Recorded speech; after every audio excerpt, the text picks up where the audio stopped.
We come from different worlds. One of us, Mazi Nnamdi Kanu, was born in Biafra as a Biafran and now sits in a prison cell built to silence him. The other, Mike Arnold, was born in the United States of America, where this declaration is being delivered, and has crisscrossed the ocean 16 times because what he saw here would not let him leave. We do not walk the same road, yet we have arrived at the same conviction. Today we speak as one to every person of conscience on this land, every tribe, every region, every faith. We share one enemy and one future. When darkness covers a people, when truth tellers are jailed, when a government's full-time work is hiding mass graves, that is the hour when boldly speaking truth can topple tyrants and set the people free. That hour is now. It is time to rise. The hour demands it. The scale of suffering is staggering. Hundreds of thousands killed in recent decades alone. Millions displaced from their ancestral homes. The darkness has many faces. The historical legacy of jihadist conquest, Boko Haram, ISIS affiliates, armed Fulani militias, lobbyists in Washington, and tyrants in Aso Rock who enrich themselves while denying the dead.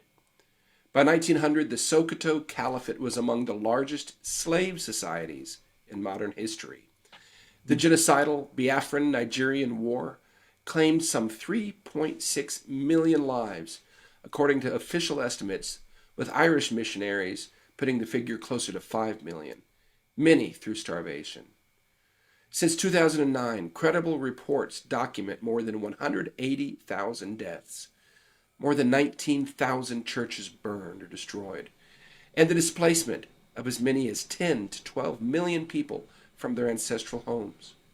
Children grow up in squalid camps the regime denies exist, surrounded by the ideology that murdered their parents. This is not farmer-herder conflict, not climate change, not a misunderstanding. This is conquest, one of the longest patterns of targeted violence and displacement in modern history. It ends now. The violence is not inevitable. It is the result of choices that can be confronted and reversed by the sovereign will of the people. We hold these truths. Every human being on this land, every tribe, every tongue, every faith, is made in the image of God and possesses inherent dignity and the right to life, liberty, and self-determination. Every person has the right to live in peace in the home of their fathers. The displaced must return home. Their safe return and full restoration come before all other national work. Until they are home safe, with justice and restitution, nothing else is finished. We acknowledge without hesitation or qualification the pain, suffering, and injustice endured by the oppressed of every tribe, every ethnic group, and every region across this land. No community holds a monopoly on grief. From north to south, east to west, millions have borne the weight of violence, corruption, neglect, and broken promises. Their blood, their tears, and their stolen futures cry out for justice, just the same. They too are entitled to freedom, dignity, and security, no less than any Biafran, no less than any Nigerian. We do not seek liberty for our one people alone, but for all who suffer under injustice. The society we demand is one rooted in freedom, equity, justice, fairness, and the uncompromising supremacy of the rule of law. These ideals are not optional. They are irreducible, non-negotiable, and the minimum standard we demand from those who govern and from ourselves. A government is legitimate only with the consent of the governed. When it arms killers, bulldozes camps of displaced citizens, and pays foreign press agents to deny mass graves, it has lost the right to govern. Self-determination is not a crime. It is a fundamental, inalienable right enshrined in the supreme law of the land and in binding international instruments solemnly ratified by Nigeria herself. Nigeria's constitution, the apex legal instrument of the Federal Republic, declares in unambiguous terms that sovereignty and power belong to the people. not to any cabal that looted and rigged its way to Abuja. Beneath the Constitution sits the African Charter on Human and People's Rights, which occupies the second highest position in the hierarchy of Nigerian law. What makes this even more damning is an innocuous but explosive provision in Nigeria's own Terrorism Prevention and Prohibition Act 2022. Section 2, subsection 3F expressly provides that any act which constitutes a breach of the African Charter on Human and People's Rights is, by that very fact, an act of terrorism under Nigerian law. Let the world hear this clearly. Article 20 of the African Charter guarantees the right of self-determination, and the continued systematic violation of this right against Biafrans and all other Nigerians, including the persecution and imprisonment of Nnamdi Kanu, places the Nigerian state in direct, self-inflicted violation of its own anti-terrorism legislation. The regime that accuses others of terrorism is itself culpable of inflicting terrorist acts upon a people peacefully demanding their God-given and constitutionally protected rights. A free vote is not violence. Speaking truth is not terrorism. It is the denial of these rights that constitutes the real terrorism. No ideology that demands death for words, death for faith, or death for tribe has any claim on the future of this land or any other. The wealth under this ground belongs to the people who live on it. Every barrel taken under cover of massacre is theft.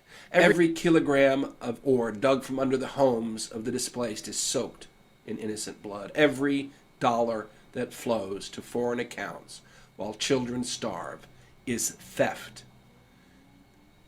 No one is coming to save us. No outside power will hand us our freedom. No foreign capital will grant us our wishes. Waiting for rescue is colonial thinking, a habit of the chained mind. The world may help. It may not. We do not wait. Power is never given. It is built. It is taken. The cost. Freedom is not free. It never has been. It will not be now. Those who broke the chains of apartheid did not do it by waiting. Those who faced dogs and hoses in Birmingham did not do it by hoping. Those who walked to the sea at Dundee did not do it by asking permission. They counted the cost. Many paid it. The world changed. Now is the hour for this land. How we fight determines what we build. We do not call for violence or vengeance. We do not call for chaos. We reject the methods of those we oppose, because no true freedom has ever been won with unjust hands. But we are not pacifists. Every people has the God-given right to defend its life, protect its families, and secure its communities, with overwhelming lethal force if the moment demands it. We affirm that right without apology and without condition. Peace is not passivity. Peace is strength under restraint. We reject not force, but unjust aggression. We refuse revenge that poisons every cause it enters. There's a wide line between defending the living and becoming what we oppose. Know that line. Walk it. Hold it. We call for courage to name evil in your village, your church, your house, your government, in your own thoughts when fear whispers that silence is safer. We call for real unity.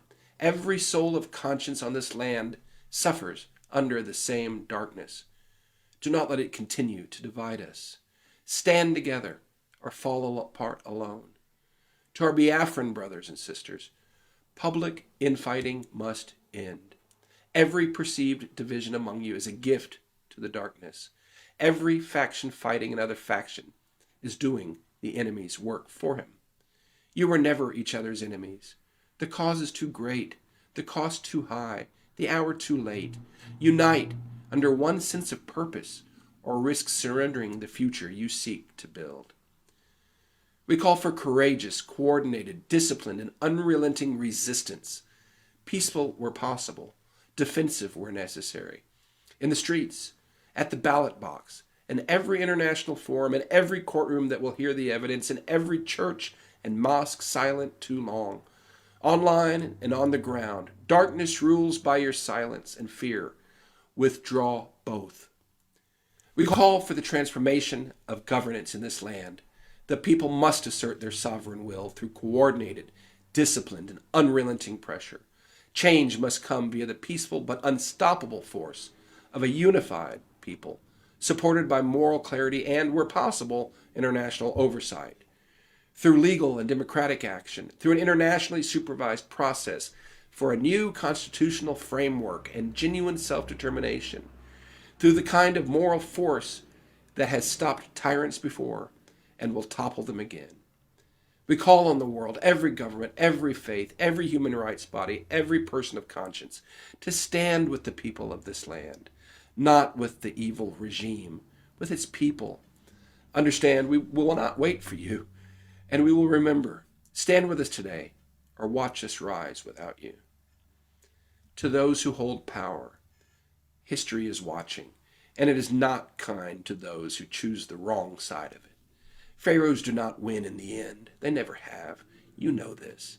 Behind the lobbyists and the propaganda and the billions stolen from the ground while your own people starve, you know this. To those in authority, history shows that no regime built on fear, division, and plunder endures forever. The path of repentance and reform remains open. Choose justice over power, accountability over impunity, and the healing of this land over its continued bleeding. This regime once put on the record, starvation is a legitimate weapon of war, and we have every intention of using it. Only the methods have changed. The blockade became burned villages. Bombs became bulldozers. The darkness continues. In Europe, the right side ended the Holocaust, wrote the history books, and the world was forced to reckon. Here, the wrong side won, and the world has never reckoned with the millions murdered. That reckoning starts now. The question is not whether this land will be free. It will be free. The only question is, what will it cost and who will answer for what was done? What freedom looks like. Wherever the people of this land have been free, they rise. In medicine, law, engineering, finance, the arts. Among the most educated and entrepreneurial people on earth, they do not merely survive, they excel. But it is not happening here because the darkness won't let them. Break it and watch what happens. The North, liberated from the grip of terror. Its people free at last to build rather than conquer. The Middle Belt, healed. Its dead remembered. Its living come home. Its farms restored. Its churches rebuilt. The South, rising. Its resources belonging at last to those who live on the ground. A new constitutional order written by the people through genuine consent that respects self-determination while enabling cooperation.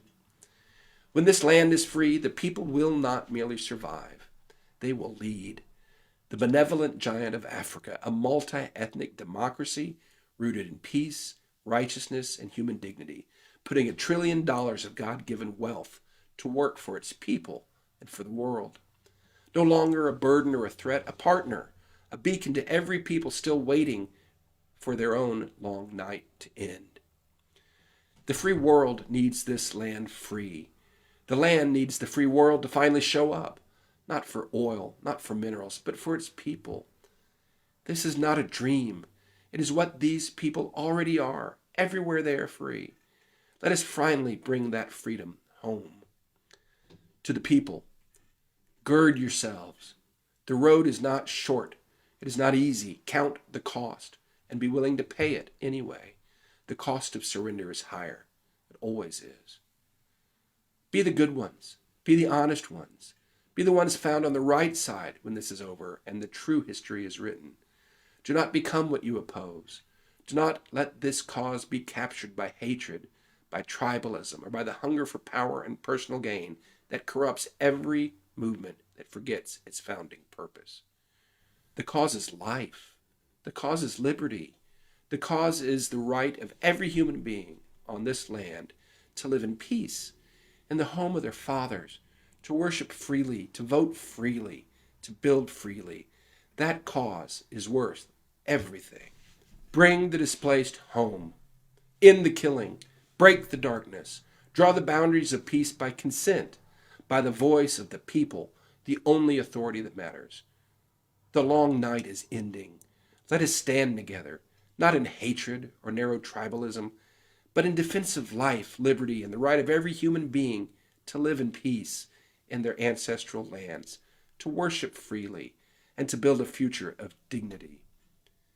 May the God of Abraham, Isaac, Jacob, Arodi, Areli, and Eri, who delivered Israel from Pharaoh, grant us wisdom, courage, restraint, and unity to deliver his people once again.